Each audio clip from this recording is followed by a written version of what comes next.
Thank you. Thank you for that, and thanks for taking that little bit of time for me to get my breath back as well. Just done the bolt from Margaret Street. Another welcome to country ceremony. So my name's Brendan, and I'm a cultural representative and cultural educator for Metropolitan Local Aboriginal Land Council. And our Aboriginal Land Council, under the Land Rights Act, we are the cultural authority and the guardians and custodians of land within our boundaries. Guardians and custodians are not traditional owners because there are no traditional owners left. That definition of traditional owner must have that ongoing continual connection to country, which unfortunately was severed the day Cook landed. Before I welcome you to country, I'll share a very brief history of country. Because it's a package deal, I've noticed with welcome to countries and acknowledgement of countries, sometimes they become a bit generic, especially with an acknowledgement of country. And I think when you acknowledge country, you acknowledge the history. So again, it's the package deal. So very brief timeline I run through. And it starts off with that funny white fella that wore that funny grey wig and came in on a boat. When Cook landed, Cook brought the disease, smallpox and the flu. And in less than 50 years of him landing, 80% of our people was wiped out within Sydney and the East Coast. And as I said, smallpox and the flu was quite devastating. The first to go were the elders, there went the wisdom and the knowledge. The second to go were the young people, there went the future. It didn't take long for the English to realise this, and so they were deliberately infecting clothing and blankets and handing that out to community. So in effect, using chemical warfare. The second wave of whitefellas brought the land grab, and with the land grab came the massacres and the slaughters. There was 500 of my family members, and my story is no different than a lot of my people's story. 500 of my family members, men, women and children, that were slaughtered just over water for their cattle to drink. Just over water for cattle to drink. If we fast forward that timeline, we then had the period of the kidnapped generation. Not the stolen generation, kidnapped, because we were kidnapped. My mother was taken at the age of 5, locked up in a jail for 2 weeks at the age of 5. Sent to training camps. Cootamundra Girls' Home, Kinchilla Boys' Home and Bomaderry was where the babies went. And these places were training camps. They were taught and trained how to be servants and slaves. They were sent out to white families to work.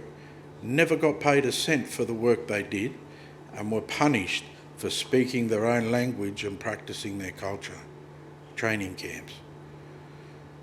In 1991, I was born at Crown Street Women's Hospital. There's only one fella smiling. 1991, do the maths. I've had a hard life. I chucked that in just to see if everyone's listening. 1971, I was born at Crown Street Women's Hospital at Surrey Hills, 1971. And that's the last time I ever felt my mother's touch in that hospital. 7 years ago, I found her grave. 7 years ago, I found I'm one of 10 siblings that have been kidnapped. And I'm the second generation of my family that's been kidnapped. And the history that I share with you on country, because when you have a welcome to country, I ask everyone to give a little bit of thought of what we've actually been through to get to this point today. Because 10 years ago in Australia, you would never have had a welcome to country. We would never have had an acknowledgement of country.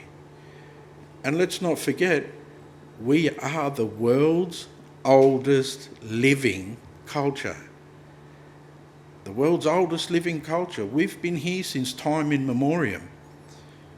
You won't find stories of how we've travelled from another country to land here.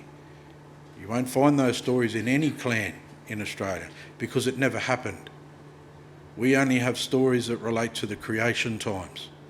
And those creation time stories, they're no different than the creation time stories you find in any holy book. So we have been here since time immemorial. I always like to chuck a figure at it and say we've been here for well over 250,000 years BC. And the BC stands for before Cook. So it gives me great honour to always welcome the country ceremony. The land we're gathered on here today traditionally belonged to the Gadigal people. And the Gadigal people are one of 29 tribes that make up the Eora Nation. Have we all heard of that word Eora? Is there anyone in the room that knows what it means? This is another thing I like to bring up as well. I could sit here and tell you all there is to know about white man and his history. How many white fellas can say the same thing about us? Eora means man. That first contact between one of Pummomoy's wives, she was asked, what do you call this country? Botanical Gardens, she pointed and said Eora. Conservatory of Music is actually built on top of sacred bora ground for men, kangaroo and dingo dreaming. The boundaries for the Eora Nation start from the ocean and they're surrounded by three of Australia's most beautiful rivers, the Hawkesbury, the Nepean and the Georges rivers. In between those three mighty and beautiful rivers, we've got 29 tribes that make up the Eora Nation. And the name of the clan, when the tribe we gathered on here this morning, is Gadigal.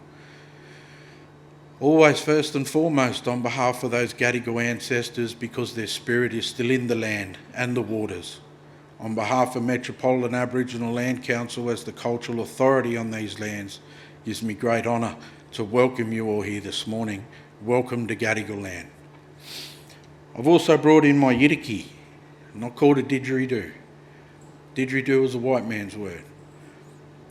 I used to busk back in the day. I used to busk quite a lot up at King's Cross. And back in those days, it was almost a rite of passage for young fellas to get on the grog, go up and see the strippers and run amok. So you could just imagine the type of people I used to have to put up with while I was up there busking. They come out of the clubs and say, oh, bro, play the didge. I say, it's not called a didge, it's called yulby. You'll be sore when I hit you with it, so keep moving. The word yidaki in my father's language means voice. When we play yidaki, we sing through it. We just don't blow through it and make a noise. Every living thing on country has a song. So I've brought this along this morning. I'm going to play a welcome song on the yidaki, and then if I've got enough time, I'll show you how good I really am on the yidaki. Just got to warm it up first.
Thank you, ladies and gentlemen, and once again, welcome to Gadigal country.